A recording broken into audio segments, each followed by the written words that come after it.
बहुत दिनों के बाद यहाँ मौका मिला आने का और बहुत खुशी की बात है कि कामों को सराहते हुए और एक साल से अजीत दादा के विचार को और उनके कामों को नजर देखते हुए टीम नजीब मुल्ला से जुड़ के कुछ हमारे से खामियां थी, कुछ बातचीत की थी, उम्मीदें रहती है हर एक के इलेक्शन के दौरान में। तो सबसे पहले हमारे प्यारे चाचा रफीक चाचू, इन्होंने आज तय किया है कि जो पर्चा उन्होंने 32 के अंदर भरा था वो इंशाल्लाह विड्रॉ कर रहे हैं।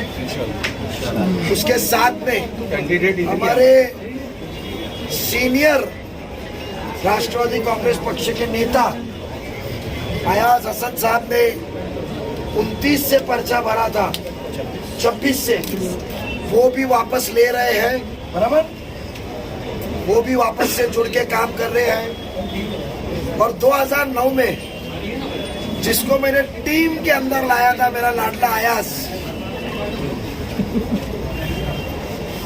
बबलू तनवर, जो नाम मेरे हमेशा बबलू तनवर करके कहता हूं मैं, कामों को देख के, और 32 नंबर में बेग साहब, अश्विन मैडम, हमारे तोहिद भाई, वसीम गुड्डू और सभी साथियों को मजबूत करने के लिए अयाज ने भी ये फैसला लिया है कि अब इंशाल्लाह तिरंगा तो रहेगा, निशानी इंशाल्लाह बदल के साथ में मजबूत करेंगे।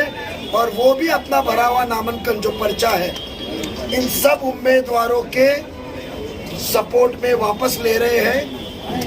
और एक मशहूर हस्ती जो एनजीओ चलाते हैं इमदाद फाउंडेशन के नाम से, इशरत भाई, जिन्होंने 30 नंबर में जफर नुमानी साहब के सामने पर्चा भरा था, नॉमिनेशन भरा था, वो भी पीछे लेके साथ में आ रहे हैं। कल हाल ही में डॉक्टर राशिद, एमआईएम की स्टूडेंट्स की टीम, मेमन साहब और सभी आए हुए हैं। हमारे पास में एक मुमरा के अंदर की एक शख्सियत आसिफ रेती, हमारा आरिफ रेती, हाँ, वो भी ज्वाइन हो चुके हैं, जो एक अच्छा नौजवानों में उनका पहचान है, लोग इज्जत है उनकी, तो वो साथ में आरिफ रेती भी जुड़ चुके हैं। आसिफ भाई भी हमारे साथ हमारे को ताकत देने के लिए आज हमारे साथ शिरकत किए हैं। तो खुशी का माहौल है। मैं चाहूँगा कि आप तो राष्ट्रवादी कभी छोड़े ही नहीं थे, तो इरशाद भाई को और अयाज भाई को पार्टी चेंज करके आज इंशाल्लाह हम पहले घड़ी निकालते हैं। इरशाद भाई वेलकम। मेरे को निकालना पड़ेगा, मैं नहीं निकाल सकता। एहतराम से निकाल के एहतराम में रखिए। किसी को चाहिए? नहीं चाहिए। किसी को चाहिए? 3 बार पूछा हूँ, अभी नहीं चाहिए। भाई फ्री में महंगा है। ऐसा भी 15 तारीख के बाद ये निशानी न रहने वाली। इंशाल्लाह। एक मिनट, 2 हमारे पार्टी के आजूद माजूदों ने इस पार्टी के रास्ते लगा दिए, तो इंशाल्लाह ताला इसको अभी हम, इसके जो रास्ते लग चुके हैं, तो इसके लिए हम लोग पूरी इज्जत से लपेट के हम इसको हमारे जेब में रख रहे हैं, फेंकेंगे नहीं। इंशाल्लाह ताला इज्जत सबकी होनी चाहिए इंशाल्लाह। और अब नजीब भाई के थ्रू उनकी घड़ी इंशाल्लाह ताला घड़ी को लाएंगे, बदलाव को लाएंगे इंशाल्लाह। अब वक्त हमारा है, हमारा है, घड़ी टाइम पे चल रही है। मैं सबसे ज्यादा शुक्रगुजार हूँ अयाज भाई और इरशाद भाई के साथ साथ हमारे रफीक चाचू का और अयाज भाई का, जो उन्होंने मैं उनसे छोटा उम्र में, बट उन्हें मुझे एक सदर के नाते बिठाया है, तो उन्होंने मेरी बात मानी। चाचू और अयाज भाई इंशाल्लाह, मैं आप दोनों ने मेरी बात रखी। आरिफ रेती साहब भी आए हुए, आरिफ शेख साहब, अभी रेती कहते हैं, तो खान साहब, वो इम्तियाज काटे को भेजना, इम्तियाज काटे छुरी राशिद आगे आओ ना। आपके आने के बाद में सब जुड़ते जा रहे हैं। मोहब्बत, उनकी ईमानदारी, उनकी इंसानियत, उनका सादापन, जज्बा, मैं इतना आप सबको यकीन दिलाता हूँ कि बहुत ही होश और आवाज में हम सब मिले हैं। आपको यहाँ इज्जत मिलेगी, मिलके काम करेंगे। कोई नेता नहीं है, सब कार्यकर्ता है। और मेरे पास में आजूद मौजूद नहीं है क्योंकि मेरे कान सोने के पत्रे के और यहाँ कोई ना आजूद मौजूद होगा नहीं। जो काम करेगा उसको सराहा जाएगा और चापलूसी अपने पार्टी में चलती नहीं है। नजीब भाई, एक सवाल है मेरा। अभी भी जिस तरह एमएलए इलेक्शन के वक्त बीजेपी का लेकर इन लोगों ने यहाँ पर बुमर फैलाकर आप लोगों को हराने की कोशिश की थी, अब फिर से वही राजनीति यहाँ पर चल रही, कहीं ना कहीं बीजेपी का कहकर जो रोका जा रहा है, तो इस पर आपकी क्या प्रतिक्रिया है? मैं तो कहता हूँ कि जब अभी रिश्ते भी करेंगे ना तो पूछना तुमने वोट किसको दिए, बीजेपी को दिए क्या दिए? कहाँ से बीजेपी का सवाल उठता है? बीजेपी के खिलाफ हमने कितने उम्मीदवार थाना में दिए, चेक कीजिए। बीजेपी के खिलाफ कितने उम्मीदवार, मेरे खिलाफ बीजेपी के 3 कैंडिडेट हैं। रागोड़ी में मुझे हराने के लिए बीजेपी के 3 और 1 शिवसेना के कैंडिडेट है। मुझे पता है ना, जब मुझे हराने के लिए कैंडिडेट है, जोरदार प्रचार चल रहा है, तो कैसा बीजेपी का वास्ता? नजीब मुल्ला सदर है ना।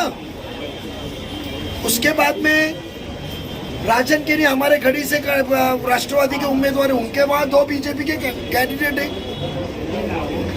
उसके अलावा हमारे उम्मीदवार जो 29 नंबर में गणेश मुंडे की वाइफ है, वो बीजेपी के खिलाफ है। 14 नंबर में हम बीजेपी के खिलाफ है। उसके बाद में 24 नंबर हमारे शिवसेना के खिलाफ है। उसके बाद में 26 नंबर में हम लोग 35 में, वो तो छोड़े, थाना में आप देखिए 2 नंबर पैनल 4 बीजेपी का है, वो हमारे 2 उम्मीदवार है। उसके बाद में 7 नंबर है, 6 नंबर है, 5 नंबर है, वहाँ बीजेपी के मुकम्मल है, वो हमारे 4 उम्मीदवार और तगड़े उम्मीदवार है।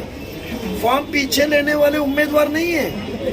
तो जब बीजेपी के खिलाफ हमारे उम्मीदवार, मेरे खिलाफ बीजेपी है, जहाँ जहाँ हमारे उम्मीदवार उनके खिलाफ बीजेपी है। अब ये मुस्लिम हल्के के अंदर उनको उम्मीदवार मिला नहीं रहेगा मेरे ख्याल से, नहीं तो यहाँ भी बीजेपी आ गई होगी। और ये सब मामले में तुतारी ही बीजेपी के पास है ना। मुंबई क्रिकेट एसोसिएशन में उपाध्यक्ष बनने को आमदार जितेंद्र आवाड जी को बीजेपी चलती है, तो फिर यहाँ के काम छुपाने के लिए आप बीजेपी ला रहे क्या? जिन्होंने भी बीजेपी कहा है, पहले वो चांद नगर का हाल क्या था जाके देखिए, कादर पैलेस का हाल क्या है वहां जाके देखिए। अब वो चोरी छुपाने तो गुमराह कर रहे। आवाम इस बार गुमराह होगी नहीं। भाई 32 नंबर वार्ड का जो मामला चल रहा है, इस पर आपकी क्या सोच है? जैसे अभी आपने हाल ही में देखा होगा, कल ही जो मामला हुआ तौहीद भाई को लेकर, जो मामला हुआ उससे तो आगे को समझाया कि आप जरा आराम से रहिए, क्योंकि जब इंसान खड़ा होता है, आप माथेरन गए, महाबलेश्वर गए, आप नजारा देखते रहते तो बंदर आके छीन के जाता है, आपको छेड़ के जाता है, बंदर आके छेड़ के जाता है आपको। तो मैंने तौहीद भाई को कहा है कि ये बंदर आके छेड़ने के, आपको उकसाने की कोशिश करेंगे। कभी हमारे इब्राहिम भाई को छेड़ेंगे, कभी हमारे तौहीद भाई को छेड़ेंगे, कभी एक दौर में टाइगर पुलिस स्टेशन में बेग साहब को भी छेड़े थे। तो बंदर अपना नाच करते रहेगा, तुम नजरअंदाज करो, तुम नजरअंदाज करो। और हम पॉजिटिवली आए हैं, शिकस्त के बाद भी हमने काम किया। हमारा एक एजेंडा है, मुमरा के अंदर जो खस्ती हालत है, जो मामले हैं, वो एजेंडा लेकर हम चलेंगे। हम ये सब चीज से गुमराह नहीं होना चाहिए, उलझना नहीं चाहिए। मैं सभी कार्यकर्ताओं को कहूँगा, सभी नेताओं को कहूँगा, सभी मेरे नुमाइंदों को कहूँगा, सभी मेरे सिपह सालार को कहूँगा कि बिना ये मारामारी में उलझे नहीं। और जो मामला ये था, तो मुझे बताइए, विधानसभा के इलेक्शन के 1 दिन पहले जो मामला हुआ, तो वो क्या था? वो क्या था? सब्र से काम लिए ना, इतना क्यों बौखला रहे हो? तो 200% जीत रहे आप, तो आप मजा कीजिए ना, इलेक्शन को एंजॉय कीजिए। हम तो पॉजिटिवली पब्लिक के सामने आए। सर, मगर अगर आगे ऐसे हालात ना हो, उसके लिए आपने कई प्रशासन से, पुलिस प्रशासन से वगैरह मुलाकात की है क्या? बीजेपी के मुख्यमंत्री साहब, मैं तो अजीत दादा से बोला हूँ सीएम साहब से बात करने को। आवाड साहब ने तो डायरेक्ट बोले ना मैं बात करूंगा।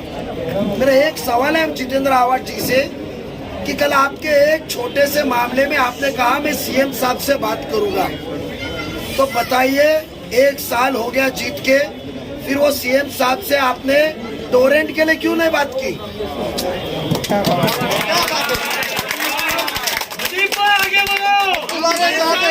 मैं वो अवार्ड साहब से कहना चाहूंगा, जब ये मुसलमानों ने बीजेपी का खौफ से आपको इतने लाख वोट दिलाए,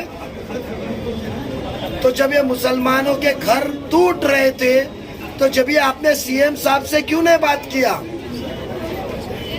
आपके जब इतने छोटे से मामले, गली के मामलों पे नारेबाजी के ऊपर आप सीएम साहब से बात करने का इतना बयान कर रहे हैं, तो जितेंद्र आवाड जी ने जब खान कंपाउंड, एवी के कंपाउंड में मुसलमानों के नौजवानों के गैर कानूनी थी बट रोजी थी उनकी, तो जब वो बिल्डिंगें टूट रही थी, लोगों को घर से खींच के नीचे उतारा जा रहा था, तो आपने सीएम साहब से क्यों नहीं बात किया? मेरे से उनसे वो सवाल है, आपको जीतने के लिए, मलाई की कुर्सी पे बैठने के लिए, मुंबई क्रिकेट एसोसिएशन के लिए सीएम साहब की मदद लिए, तो जब ये बिल्डिंग टूट रही थी तो आपने सीएम साहब के घर पे रात को क्यों नहीं गए जैसे पहले गए थे?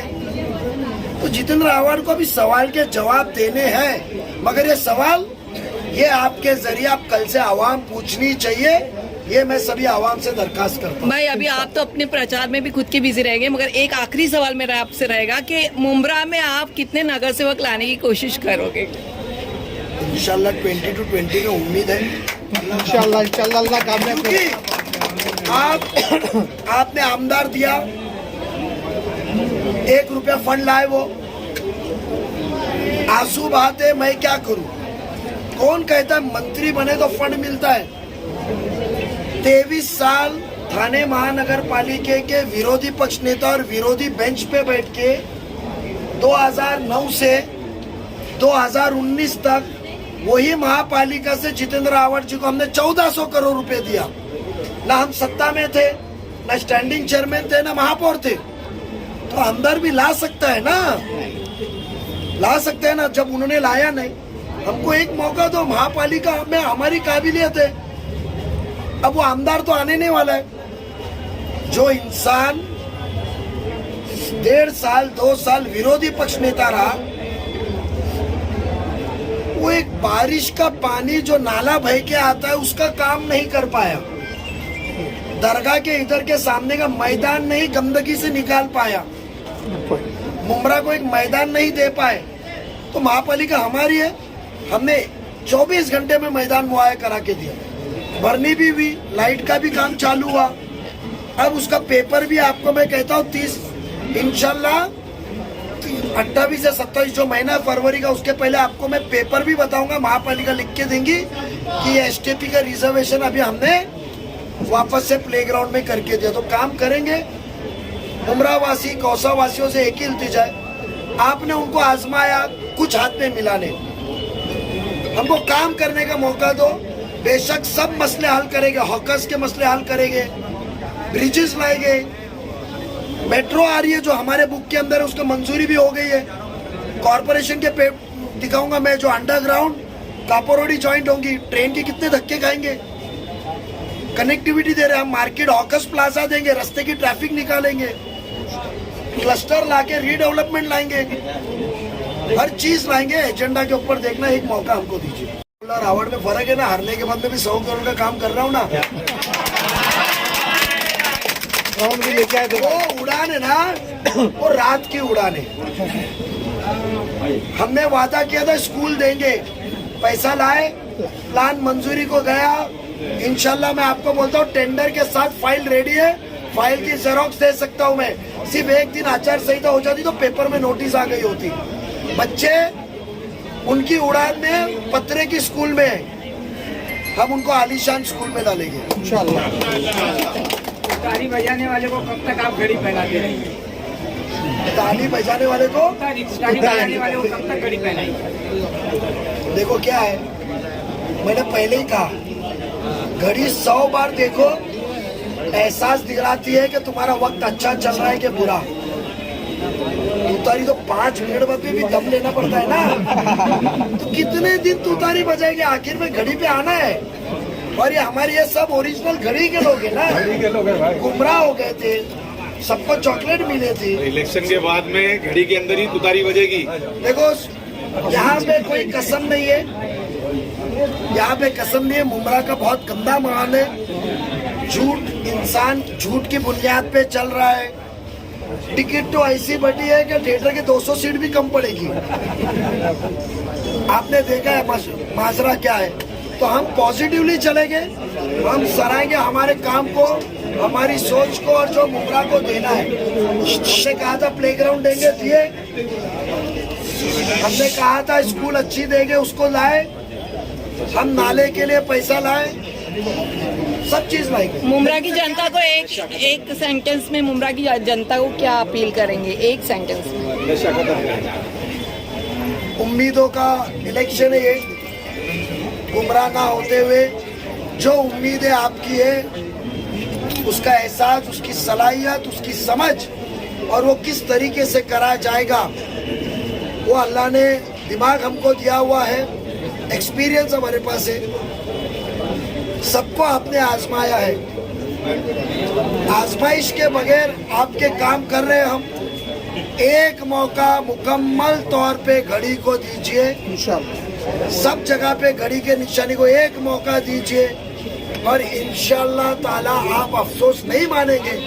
एक बार अल्लाह को नाज़िल करके दो, एक मौका दीजिए। गुमराह बदलने की ताकत भी है, सलाहियत भी है, समझ भी है, और पीछे सरकार भी है। नजीब भाई, एक सवाल है मेरा, मुमरा का नागरिक होने के नाते, नशा खत्म होगा? मैं मुमरा का नागरिक होने के नाते एक सवाल है, जो छोटे छोटे बच्चे आज नशे में मुक्त है भाई, उसके लिए क्या प्लान है? क्योंकि पिछले 15 साल से कोई ध्यान नहीं दे रहा है। खेल का मैदान पहला, बेशक आप मुझे मुकम्मल 20 सीट दीजिए, इंशाल्लाह इंशाल्लाह। मैं आपको 1 साल के अंदर गवर्नमेंट CSR फंडेड सबसे पहले रिहैबिलिटेशन सेंटर लाऊंगा, कि नशा मुक्ति के वजह से जिसको भी घर में पता चले कि नशे का आदी है, वो उसको छोड़ देता है, क्योंकि वो घर का वालिदैन उसके 8,000 15,000 रुपए महीना इखराजात उठा नहीं सकते हैं। तो हम आपको CSR फंड से, जो महापालिका का काम नहीं है, बट महापालिका से प्लॉट लेकर हम नशा मुक्ति केंद्र जरूर करेंगे। हर वार्ड में हमारा एक NGO रहेगा जो सिर्फ नशा मुक्ति के ऊपर काम करेगा। Thank you so much, proud of it. नहीं, हम सब खानदान करके काम करें। राष्ट्रवादी शरद चंद्र पवार गुट छोड़कर आज आपने अजित पवार गुट में पक्ष प्रवेश किया है। देखिए, ऐसा है कि हमने हमारा 100% अपनी पार्टी को दिया। पार्टी में पिछले 8 साल से कंटिन्यू काम करते हैं। मुझे पार्टी में ये बोल के लाया गया था कि भाई आपको टिकट देंगे, आपको फंड देंगे, आपका वार्ड का जो कामकाज बाकी रहेगा वो करवा के देंगे। तो फंड और वो सारी चीज़ की तो बात छोड़ दीजिए, वो लोग ने मुझे टिकट भी नहीं दिया, और मैं जो टिकट मिलने वाली थी, जो अवार्ड साहब ने मुझे टिकट देने बोला, वो टिकट भी 2 लोगों ने मिलकर काट दी। कौन से टिकट? और कौन 2 लगे वो? भाई पार्टी के जो 2 लोग हैं जो पार्टी को चला रहे हैं। कौन है वो? शमीम खान और शानू पठान, ये 2 लोगों ने मिलकर मेरी टिकट काटी है। मुझे अवार्ड साहब ने 30 नंबर से बोला था कि भाई तुम तैयारी करो। 30 नंबर से मैंने तैयारी किया। ये लोगों ने यहाँ वहाँ से पकड़ के ला के किसी और को टिकट दे दी, और वो सीट अपने ताबे में ले ली, और मुझे नहीं लेने दी। ऐसे बहुत सारे जो बोलने वाले लोग थे। आरिफ इराकी 33 नंबर से, अयाज बबलू 32 नंबर से, 30 नंबर से यूनुस शेख, 31 नंबर से बंटी नाइक, और 26 नंबर से बबलू सैयद। ये 5 लोगों को ये लोग ने टिकट नहीं दिया। इसी वजह से नहीं दिया क्योंकि ये 5 लोग किसी के थ्रू नहीं चलते थे, इनके अंडर नहीं चलते थे, इसी वजह से ये लोगों ने हमारी टिकट काट दी। और इंशाअल्लाह ताला हम लोग खाली कर रहे हैं, नजीब भाई के साथ मिलकर इस प्रोग्राम को आगे बढ़ाएंगे। कारपोरेशन के इलेक्शन के लिए जो माहौल बनना चाहिए, वो पूरा माहौल नजीब भाई ने अल्हम्दुलिल्लाह 80% बना दिया है। 20% ये 10 दिन के अंदर इंशाल्लाह बन जाएगा। और मुझे पूरी उम्मीद है कि इंशाल्लाह ताला जिस तरीके से हाजुद माजुद ने तुतारी को खत्म कर दिया, उसका पूरा बेनिफिट घड़ी उठाएगी और 26 number, 31 number, 30 number, 32 number, 33 number इंशाअल्लाह ताला पूरी उम्मीद से, पूरी ताकत से और अच्छे मार्जिन से जीतेंगे। भाई पहले आप तुतारी पार्टी में थे, फिर एमआईएम का दामन पकड़ा, अब फिर आप यहाँ पर राष्ट्रवादी गढ़ी में आ गए, क्या? बिस्मिल्लाहिर्रहमानिर्रहीम। हस्बुनल्लाह नईमुल वकील नईमुल मौला व नईमुन नसीर। या फत्ताहू या फत्ताहू या फत्ताहू। आप सभी लोगों का जवाब इसी चीज में है कि मैं यहाँ जीत के लिए आया हूं। इलेक्शन लड़ना मेरी ख्वाहिश थी। वादा रसाई, वादा वफाई या वादा खिलाफी अपनी जगह पर। आपने कहा तुतारी, आपने कहा एमआईएम का एहसान है कि उन्होंने मुझे धूप में छांव दी और मेरी लड़की के लिए टिकट दिया, लेकिन मेरी लड़की ने लड़ने से इनकार कर दिया। इसलिए मैं आज आपको यहां पर नजर आ रहा हूं, सिर्फ इसलिए कि एक अकेला आदमी जंग लड़ तो सकता है मगर जंग जीत नहीं सकता। उसके लिए लश्कर की जरूरत होती है, और जब लश्कर, फौज और आवाम साथ में होगी तो ये जंग जीतेंगे। और वो जंग जो मेरी है वो नाइंसाफी और बुराइयों के खिलाफ है, झूठा धोखाधड़ी के खिलाफ है, झूठ और फरेब के खिलाफ है, झूठी सियासत के खिलाफ है, सिर्फ और वादों के खिलाफ है जो 5 साल 15 साल कार्यकर्ताओं से, आवाम से और लोगों से किए गए, उनके खिलाफ मैं जंग लड़ रहा हूं। आज आपको जो जंग लड़ते नजर आ रही है, ये शख्स नजीमुल्लाह साहब यहां पर मौजूद है। इन्होंने कहा 2 से 3 रोज कबल हमारी बात हुई, लेकिन मैंने कहा था, मैंने किसी से वादा किया है सैफ साहब से कि मैं 30 तारीख तक के नहीं बताऊंगा, नहीं बोलूंगा। मुझे जंग लड़नी है, लेकिन उन लोगों के खिलाफ जिन्होंने हमें धोखा दिया है, अवाम को धोखा दे रहे हैं। और मैं ये चाह रहा हूं अवाम आज भी समझ जाए कि इन्होंने सिर्फ झूठे वादे किए। आ रहा है, आ रहा है, आ रहा है, हो रहा है। और मैंने अजीब साहब से बात की है कि मैं जिस मुद्दे के लिए नगर सेवक बनना चाहता था, वो है प्राइमरी स्कूल का मुद्दा, वही मैंने आपसे बात की। वो है सेकेंडरी स्कूल का मुद्दा, वही बात की। वो है डिग्री कॉलेज का जो मेरे मुंब्रा में सख्त जरूरत है, जो 15 साल से आ रहा है, चल रहा है, उसके मौजू पे मैंने बात की। एजेंडा जब आप देखेंगे ना तो आपको पता चलेगा कि हकीकत में मुमरा में ये सब चीजें तो चाहिए थी, मगर इस चीज पे कोई बात नहीं किया, तो वो एजेंडा का सस्पेंस है। ये मैंने जो आया हूं यहाँ पे नजर आ रहा हूं, ये शख्स ने मुझसे वादा किया कि इंशाल्लाह ये 2-5 साल में हम तमाम, मैंने पानी के मसाइल पे बात की, वो भी हो जाएगा, पानी के मसाइल पे। और आपसे कहा मैंने कि जो हमारे रिजर्वेशन प्लॉट्स थे, जो 1.5 साल और 2 साल पहले कहीं नजर आ रहे थे हमें पेपर पर, वो तब्दील हो गए और हमारे बच्चों के ग्राउंड गायब हो गए। आप हमारे बच्चों के लिए ग्राउंड लाइए। नगर सेवक की हैसियत से ये काम करना था, अब मैं एक सिपाही की हैसियत से ये काम करूंगा। आपने वादा किया कि मैं उसके लिए भी करूंगा। मैं तुम्हारे यहाँ जो ट्रैफिक का मसला रखा कि अभी भी आ रहे थे, साइड में गाड़ी पार्किंग है, 15 साल से 5 साल से गाड़ियां नहीं हटाई जा सकी। मैंने नजीब साहब से बात किया, मैंने कहा कि मैं इसलिए नगर सेवक बनना चाहता था कि मेरे गली के मसाइल ये, ट्रैफिक का भी मसला है, पानी का भी मसला है, ऑकर जोन का भी मसला है। आपने सबका वादा किया है और ये चीज पर मैं ये रजामंदी के साथ आज यहाँ पर इनके साथ खड़ा हूं। लेकिन मैं आवाम से दरखास्त करूंगा कि जाग जाओ भैया, जाग जाओ उन झूठे वादों से। न समझोगे तो मिट जाओगे मुंब्रा वालों, न समझोगे तो मिट जाओगे मुंब्रा वालों। तुम्हारी दास्तां तक भी ना होगी दास्तानों में। अब भी वक्त है, जाग जाओ और अब की बार इन्हें वक्त बता दें कि क्या वक्त होने जा रहा है। उठो उठो कि अब नहीं है गफलतों का समय, उठो उठो कि अब नहीं है गफलतों का समय। सुनो सुनो कि आवाज इनकलाब हूं मैं।